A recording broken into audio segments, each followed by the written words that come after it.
Hi everyone, this is Denny with my YouTube channel, Wise is True, and joining me today is William Whitecrow. We're up in Redding, near where William lives, and we're going to start off with William telling us a little bit about himself, and then we're going to get right into it because I know we have a lot of things to cover.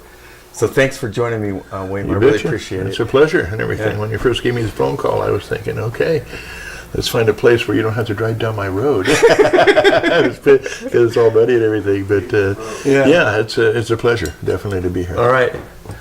So why don't you tell us a little bit about yourself, your background, why people would want to interview you, and then we'll go from there. Okay. How's that sound? Yeah. Basically, I'll hit the reason why a lot of people like to interview me to begin with is just my diversity and the things that I do, being a shaman and work with cancer patients and everything, but yet at the same time I'm a little bit politically motivated, because we kind of have to be, in the state of the world right now, kind of wake people up on what's going on with society, with the globe and things of this nature. And so I think that's really why people want to interview me, because I really don't hold back much. If I have something to say, I'm going to say it, just being old school, it's the way I am, All right.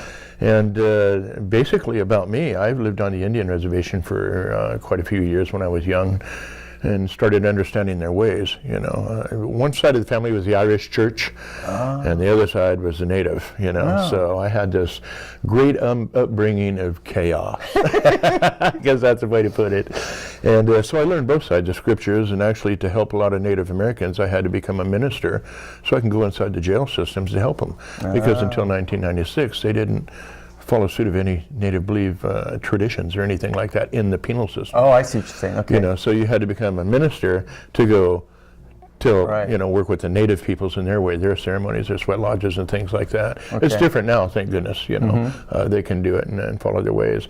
But I started following native ways in medicine and learning about herbs and cancers and the psychology of the human.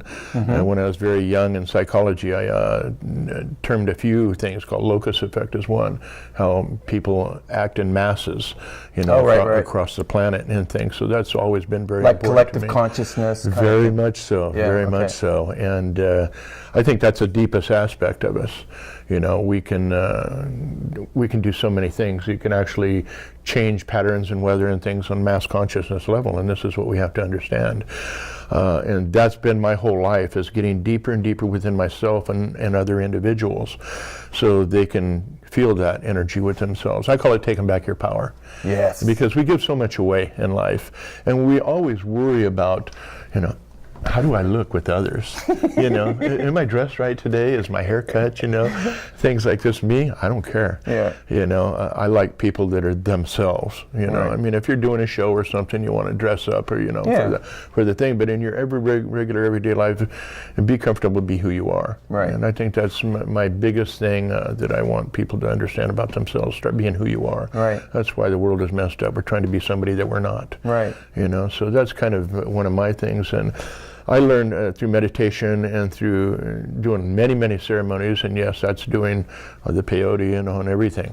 These natives taught me a lot, opened my eyes in ways that I never thought was possible. Right. But it was fantastic. Right. Because I didn't have any of the idiosyncrasies and blocks that a lot of people had. Right. I understand that our transition from this life to the next isn't death.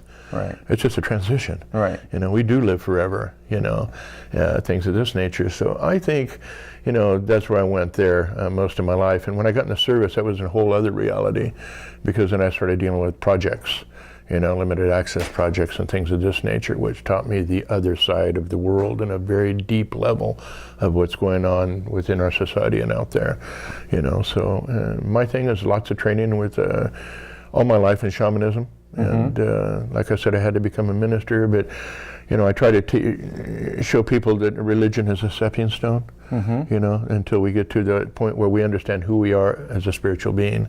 Right. And then you can let that go behind, and you just grow from that point on. Right. Yeah. Now, you recently was at a conference, a Mars conference, right? Yeah, so I couldn't go there because I had a physical issue I had to take it, but we did it on Skype. Oh, cool. So it still worked out great. Okay. Because I went looking for that last night. Oh, in yeah. Preparation. As a matter of fact, Thomas Jensen, he has Mars Moon Space TV and .com. Right. A really great guy. Yeah. A great guy, and so is Billy Carson. And this man is really a genius when it comes to the ancient Anunnaki texts and everything, the technical aspect of it. And we opened a lot of minds there, a lot of what was going on with the Mars situation, with the secret space program, with all these other limited how did you get interested in that, or how did you get exposed to that? When I was a kid, I had a lot of experiences. When I joined the military, it was kind of like they were waiting for me. The recruiters came and found me after I found well, I didn't find the individual. He found me. I was in a store. And this big old black guy, about 9'12", as I say. Okay, yeah, I remember hearing the story. Okay, yeah. Do you want to hear that? Yeah. So, 9'12". I mean, that's how big this guy is. I'm an Indian guy. I'm one of the smallest guys on the Indian reservation. This guy goes, "Hi, William," and I look around, and it's like, "Oh, how you doing?" But I was taught old school ways: be polite, don't ask too many questions, find out where people are coming from. And this is before you were in the service? Yes. Okay. Yes, it was about 6 months, that I met him, and it wasn't long after that the recruiter came up. It was actually For which branch? the Army. The Army, okay. Yeah. So I went into the Army and everything. Before the Army, I was in a store, and this guy, "Hi, William, how you doing? It's a nice day." "Well, yes, sir, it is, and how you doing?" I was going to ask his name because we'd been to a lot of powwows, and you meet a lot of people, and you don't remember all their names. Oh, so you thought maybe you had met him before? I met him at a powwow somewhere, or some other, maybe a rodeo. I used to do rodeo and stuff like that, and well, that was the days too. But I'm looking at him, and I'm being kind, and in my head, "Who are you?" Well, I had never met him. I didn't know that until later. And we started talking again. He sees me. I got a 12-pack of sodas and everything, some chips. And he goes, "What you doing?" I go, "Getting away." And he goes, "Yeah, getting away. That's a good idea. I did that too and everything." He says, "In your life, maybe you just need to get out and go do some things. There isn't much left for you here to do." And I'm looking at this guy going, "Where are you coming from? You kind of like you know me, And he goes, "Well, I tell you what, I got my wife out in the car, and I have to go take care of that, and I got to go, but I'll see you later." And I went, "Okay." And he goes, "Oh, by the way, my name's Simpson, Mr. Simpson." "Pleasure to meet you, Mr. Simpson. I'm White Crow. You have a good day." He goes up to the counter to pay for his stuff, and I go get a few more things. And I come back, and I have, all my stuff, and I put it on the counter as he's just leaving. And of course, little stores off the res, everybody knows everybody, and she's looking at me like, I don't recognize this guy either, the cashier. And all of a sudden he's walking, I go, "Oh, William." And I go, "Yeah," and turn and look at me in the door. And he goes, "You really don't belong here anymore. There's other things you need to do. There's other things you have to do." And I went, "Gotcha. Okay." Well, then my curiosity is really perked up, How does this guy know me? What's he telling me this for? You don't know me. Right. And I look out the window, and there's his car, but there's no wife. It's just one of them things. You check out, you get that feeling. You start. My partners were looking too. Who is this guy? Yeah. So I look out there and go, no wife. And she goes, "Yeah, I noticed that." The cashier lady. She goes, "Who is he?" And I go, "I don't know who he is." He's obviously somebody that's very intelligent, the way he was talking and everything like that. So it's one of them things that we'll just find out when the wash comes out, And so I turned around and went out to my partners and everything, and they go, they're hitting me, "Who is this guy?" and everything. And I go, "Well, I don't know. We'll find out later one day." You have no idea, and I don't care. I got my sodas. Let's go fishing, So we take off, and about 3 days later, all of a sudden, we're at a gas station, and I'm going in to pay for the gas, and I hear, "Hey, William." And I kind of look, and here's this Army car, the old sedans, had this star on the side and everything, back in the day. Yeah.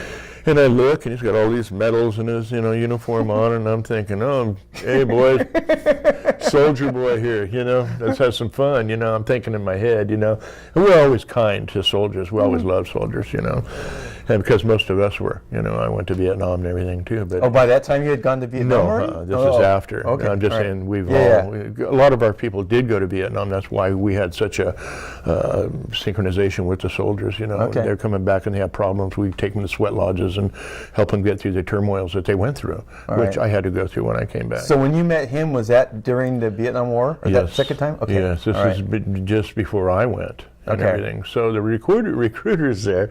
I didn't know he was a recruiter at the time, but when he mentioned my name, I knew something was up. Yeah. He goes, "Can I talk to you?" And I said, "Well, sure. Let me go pay for the gas and everything." He goes, "Well, I got to get something too." So he goes in on the way out. I'm going in, and he turns around and goes, "I'll be right over here by the car." And so I go in, and I'm coming out, and all my guys are looking at me, kind of pointing, going, "Oh, they got your number," and I'm going, "Yeah, but where did they get my number?" That's where I'm coming from. So I pull over and talk to him, and he goes, "Well," I says, "You just met a good friend of mine a couple days ago and everything, Sergeant Simpson." And I went, "Mr. Simpson in the store?" And he goes, "Yeah, he's Sergeant Simpson." He goes, "I'd like to talk to you about joining, And I said, "Well, I'm thinking about leaving the res, and I got to go out and live my life and do something." I was an adventurer. I had to go, And rock climbing, riding, rodeo, anything that had adrenaline, I was into the adrenaline, So I turned around and talked to him and for about 5 minutes on joining and things of this nature. And then I turned around and said, "Well, I'll see you later." And he goes, "Well, here's my card. Since we're done talking, if you're interested," he says, "give me a call." Now, this is interesting because Sergeant Simpson, I met him on a Friday. So it's Friday, Saturday, and Sunday. That Monday, I meet my friends and everything. We go fishing, do all that. But that next Friday, that's when this recruiter showed up. So it's Friday, Saturday, and Sunday again. I think this way, interesting, weekend meets. Here's my card, call me when you're thinking about this, And I said, "Okay, I will." So about 3 or 4 days later, I called him back, says, I'm ready to join the service." But before he left that one day at the gas station, he turned around and said, "You don't belong here anymore. There's other things for you to do in life." And it was exactly the same thing Sergeant Simpson said. Right. So it's obviously we're working together. Now here's the kicker. I had turned around and went home, and when I called the recruiter the first time after meeting him at the gas station, I got a hold of an individual, and I said, "Is Sergeant Simpson there, or this one individual?" And at first it was a recruiter, and he goes, "No." And I said, "Well, is Sergeant Simpson there?" And he, "I don't know what you're talking about, sir. We don't have a Sergeant Simpson here." And I went, "Okay."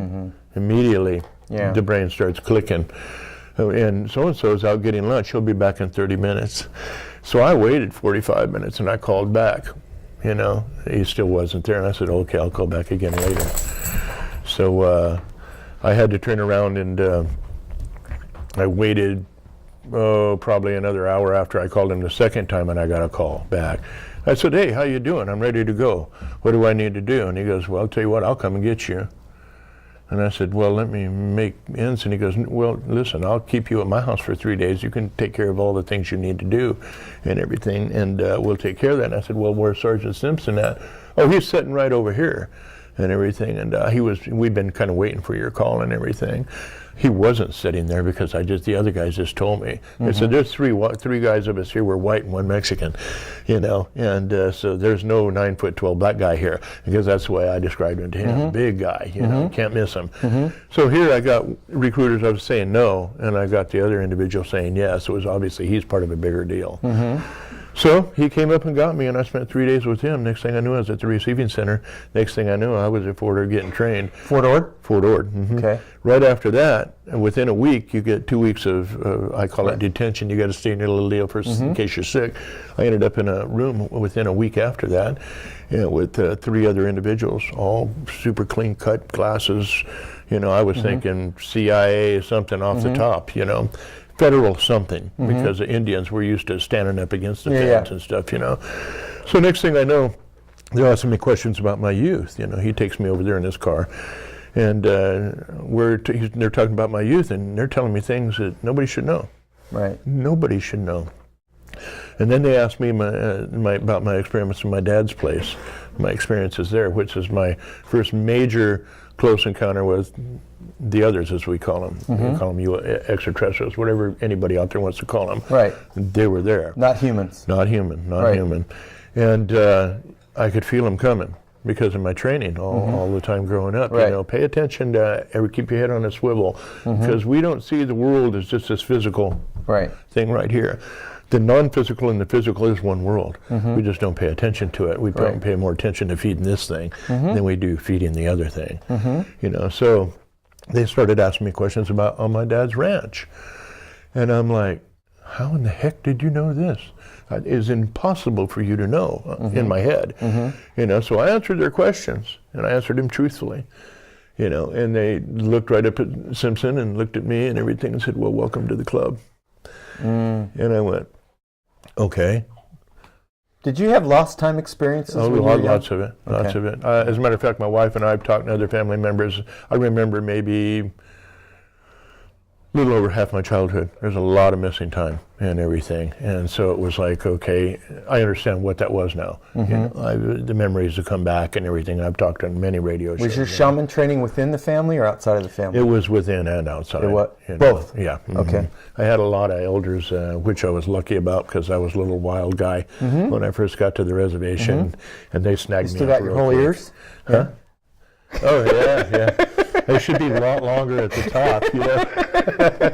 I'm glad you said that, yeah. Also, a lot of those things, if you're not listening, they'll wait till you're walking by and they'll stick their foot out there and kind of kick your foot and you trip, you know, and then they'll turn around and look at them, you know, like you got that anger builds up quick and they're teaching you time to chill. Don't get angry. This is your thing you have to work on. And after that, I understood what they were talking about. But once I got into service, then it was limited access programs, all kinds of stuff from the very beginning. From the beginning. And this, I have found out, is the same with a lot of people out there that have had experiences.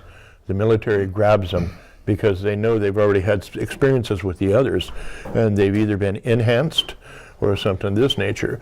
I believe genetically my family line is enhanced, as other lines are out there too. Right. They don't follow everybody, right. You know, but they do. Like scientists, like vets, will pick a few out of the herd and will watch that line for a long period of time. Right. So that's what I believe is happening and has happened. And my kids have had experiences too. So, right. Yeah. Okay.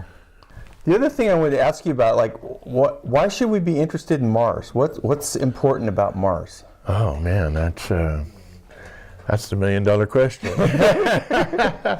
Those of us that know a lot about what's going on with the Mars situation, the ancient histories and things like that, and what's going on today with our planet and the breakaway civilization and what's going on there, we go, oh my God, everybody needs to know this. They really do.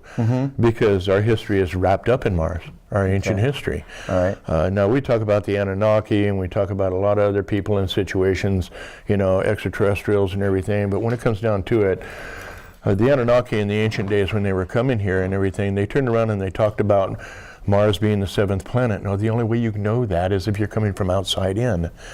Because if you're inside out, it's the 3rd planet. If you're going from the outside in, it's the 7th planet. They also knew all the other aspects of how many planets we had in our system and things like this. So this is getting to the Mars aspect. When these beings came in, they landed on Mars first, and they created a way station there, basically a civilization. They had approximately 300 individuals there.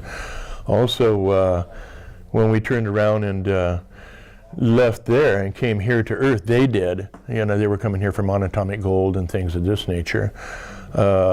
We had to turn around. There's a creation story with this, and I would advise everybody look at the 14 tablets of Enki, E-N-K-I, and you'll understand a lot about what the Bible and everything is talking about. Okay. So basically what had happened and everything is they came to Earth and everything to do monatomic gold. Since they made Mars the way station and everything, and then we went back there with them, there's a lot more to this. Also them coming in the Sinai Peninsula and everything and creating life forms, they had to go through several things. If the Anunnaki did, they took a life form that was already here. We'll say Neanderthal. And they turned around and mixed 80% of their genetics with that, which is in a sense the early man. And so we came out genetically as what we are today. So in a sense, we're 80% Anunnaki and 20% what was previously here. Okay. Which means that there had to be two creation aspects. Right. One before the Anunnaki got here and one here. Okay. So there's two totally different scenarios. And one for the Anunnaki perhaps was well. Anunnaki off-world, yeah, exactly. Right. So what is happening here is we're created by these beings, and in scriptures and everybody, they look at it as gods. Well, in the shaman ways, they're brothers. You know, there's a lot of different things going on. There's good and bad out there. You know, we have to face that right off the top. There is good and bad. Right. You know, and so perhaps we resist the urge to put something in entirely bad or entirely good. Right. Right? Yes, exactly. Shades of gray are okay. Yeah, exactly. Okay. So one thing that we have to understand is, and this is the key, the whole thing to Mars and everything, is who we are.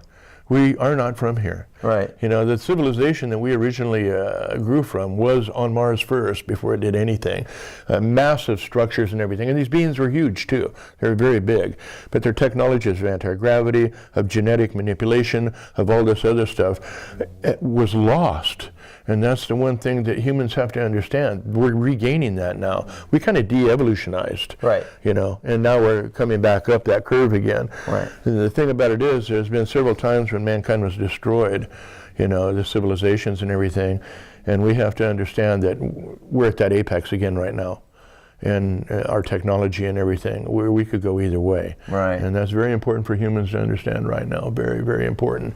We're getting ready to go back, well, we're already on Mars, and we got many programs going. We have habitats up there. We are underground there. We do have a... And when you say we, you mean humans? Yes, yes, right. Yes. I say, well, a lot of time I'll use the term, you stupid humans. You know what I mean? Because I do have the ability, and I think we all need to learn how to do that, is step back and be objective and be an observer.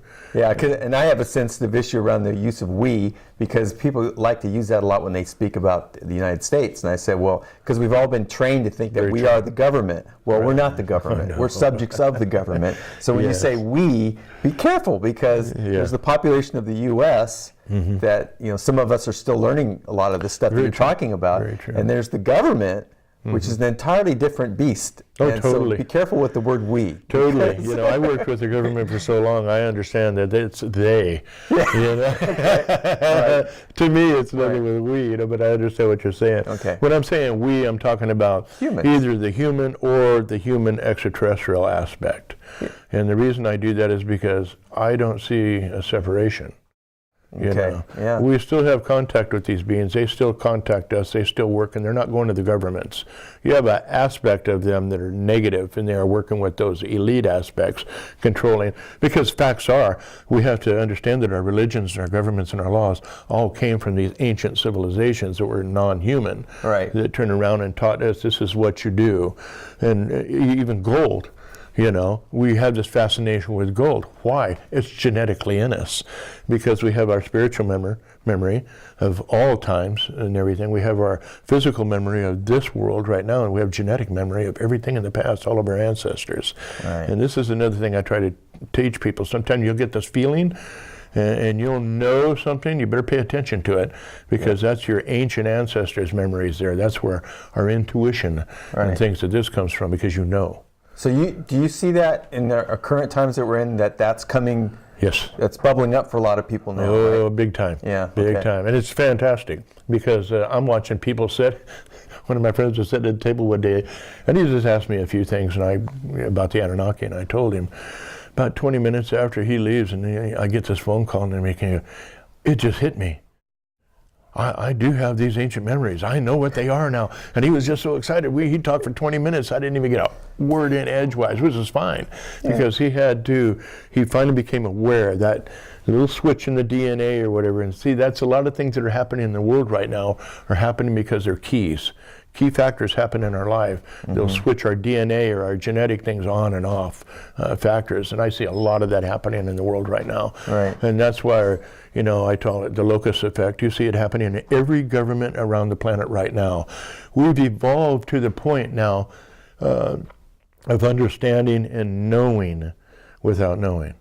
Right. You know, we know inside what's going on. We know the systems aren't working. We know that the religions aren't teaching us what we really need to know, you know, and that's when people start doing their own research and they start going back, and thank God for technology nowadays, because everything is at a key. You can touch those keys on your keyboard and you can study anything you want.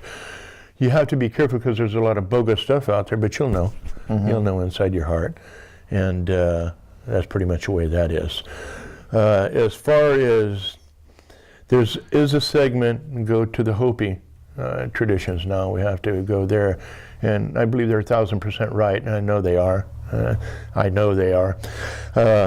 There's going to be a split of mankind, and we're watching it right now. There's people like yourself, out there interviewing everybody you can, and getting all these different points. But what's really interesting, no matter how you interview and who you interview, we come back to some basic truths. Right. And that is what we're learning right now. Mankind, very important.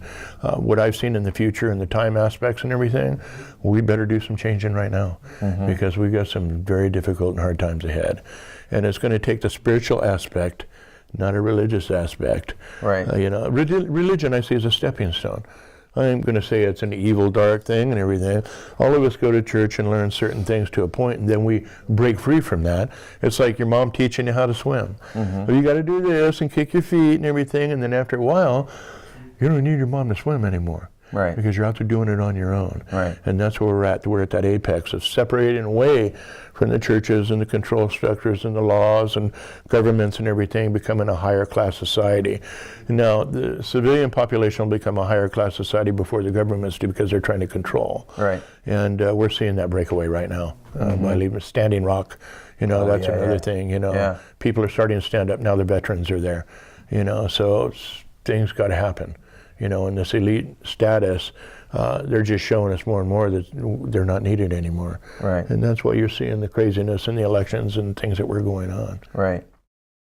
So Mars is going to teach us about the true history of humanity. Oh, 100%. You see me smiling. I can dance right now, because it does. We're going to go up there. Well, we already have been there. See, I have this paradox. Most people haven't been there, so that's when I use the word we when we go up there as humanity. Since I've already been in the situation and know what's going on, I get excited about it, because I've seen the structures up there. I've seen the other life form type things that are up there, and all this type of stuff. And it's so exciting to know that when you get there, it's going to be like walking into a candy store. In the regular society, not the breakaways. There's a big difference. They're 250, 300 years or more ahead of us. And they're leaving our regular society and regular NASA and everything. Okay, you guys build your stuff, because they already have zero-point energy. They already have anti-grav. They already have replicate, all this type of stuff that you see in the movies. Now remember, they'll always show you what they're going to do before they do it. Those elite. But Mars is a stepping ground. When we get up there, humanity is going to wake up in a way that it never has before. William, do you see any of these breakaway human civilizations being repatriated to the Earth? Maybe after the event. The event. Yeah. Let's talk about that. Yeah, we got something heading our way. Yeah? And a lot of people, always want to talk about good, and fact is, you cannot have good without just the opposite. You have to understand what the two are. Okay. And so humanity, unfortunately, has been down for a long time, mentally and spiritually, been kept in a loop. Your great-great-grandfather, they talked about when the presidents and everybody, the same things, education and work and this and that, and the next president talked about education, work, and that next president, and you notice that they all talk about the same things, and they keep us all worried and concentrating on this, when that's really the last thing we need to be worrying about. Because once you free your mind and aspects of what's going on, then a different type of education comes along, a different type of knowing, of understanding what's going on. And that's what we have to do. So what is the event? Well, the event basically is our planet's environmental system is going to crash. Okay. Yeah, that's what's happening right now. I was told this a long time ago when I was a kid too. They've known about this, and they keep people worrying about all these other things instead of looking at the whole picture. Distractions, smoke and mirrors. You know, our planet is going to go through a major event and everything, environmentally, war, and all this, and the outcome of that is going to be a highly advanced civilization, a better advanced civilization that's going to be dealing with spiritual aspects and technology and humankind. We have to. Unfortunately, now we're at that point. I always have a saying, you live your life with a fine blend of old-fashioned ways and modern technology, because some technologies will enhance us. And a lot of people say, oh, transhumanism and things like this. Well, maybe if that's the next step for some people, okay. I see an aspect where mankind is going to be using the technologies to make life better instead of using them to kill one another right now. And or control each other. Control one another. Yeah. And see, that's the bad thing when you get people trying to control one another, or people trying to live up to other people's expectations. Then they're not living on who they are. Right. You know, so the event that's going to be coming is going to be both global, natural. We're already seeing this. We are seriously already seeing this. Our planet is in two loops right now. And that's a warming atmosphere, and I don't care what people want to call it, global warming or global weather pattern change. I don't care what they call it.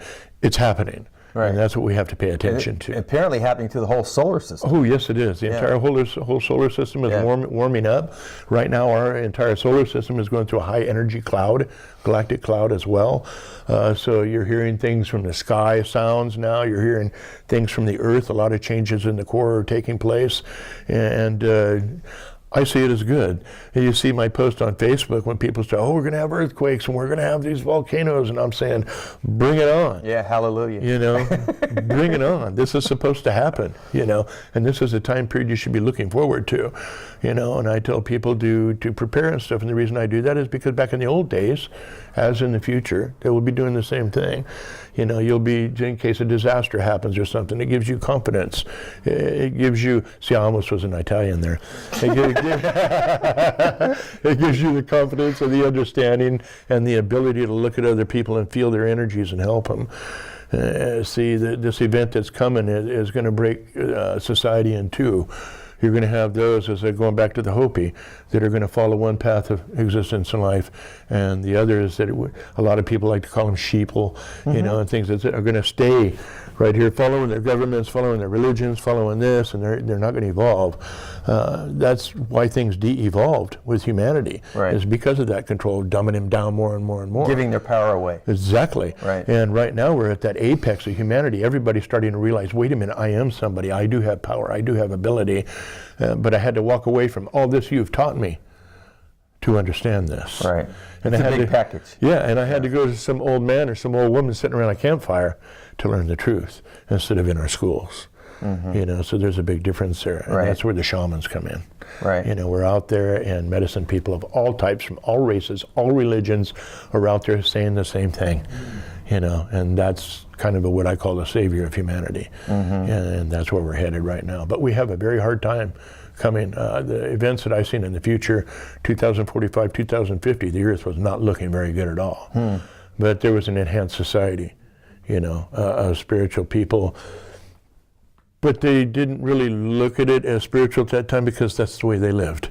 It was just the way. And, you know, that makes you feel good, you know, because you know that your next generation has a chance. And I think a lot of stress and things happening with parents and the older people now is they don't see a future, you know, and what's going on. Right. Yeah. Yeah, I have conversations like that. I mean, I considered myself a prepper a few years back, and because I didn't have a very positive outlook about the future. I was like, it's time to hunker down. And then later on, I realized, well, we're probably not going to have a worldwide nuclear war, all-out nuclear war. Limited. There's going to be, you know, other things that happen that's going to make that aspect of it, at least from my perspective, a lot more promising than what I was envisioning in my prepping type activities. Yes. So now I feel very confident without having to have all the physical accoutrements for that, just my own resources and knowledge, That's right. And that's going to serve me and others, because one of the things that never really felt right about the prepping thing was this isolating. That's right. You can't isolate. No. And see, that's what people get wrong about that. Yeah. You're not supposed to isolate yourself in prepping. You're supposed to work as a community, right, just in case something happens.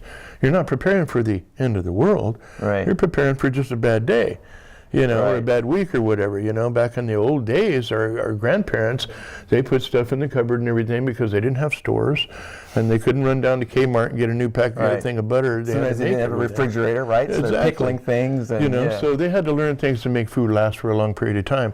And during the winter months, they couldn't get out there and work the fields and do all this type of stuff. So preparing was something that was natural. They didn't even call it preparing. No. This is called, come on, we got a can. you got to make some bread. We got to do this. And they do their beef and they jerky it and everything. These are lost arts. And if we did that today, we would not have the food problems globally we're having right now. At all, in any way, shape, or form, because people would be living a more imbalanced life. Right. The women would be teaching the young ladies and everything the things they need to do to continue on in the life to make things better. And we still use modern technologies. We just have to understand that keep these old things in the system. Right. Keep using them. Calling it prepping really isn't prepping. It should be a natural thing for everybody to do. Yeah. Right. So you get that stigma. Every time I say the word prepping, and I don't like to use it, or survival, teaching people survival, I'm an expert in that too, as I see in my head this guy with his camos and his gun, and everything like this, when that's not the way it is. It's people like me and you sitting right here, not carrying any weapons, just knowing, well, if I have these 5 cans of food here, then next week when the stores are closed, I'll have those 5 cans of food to eat. Right. So basically there.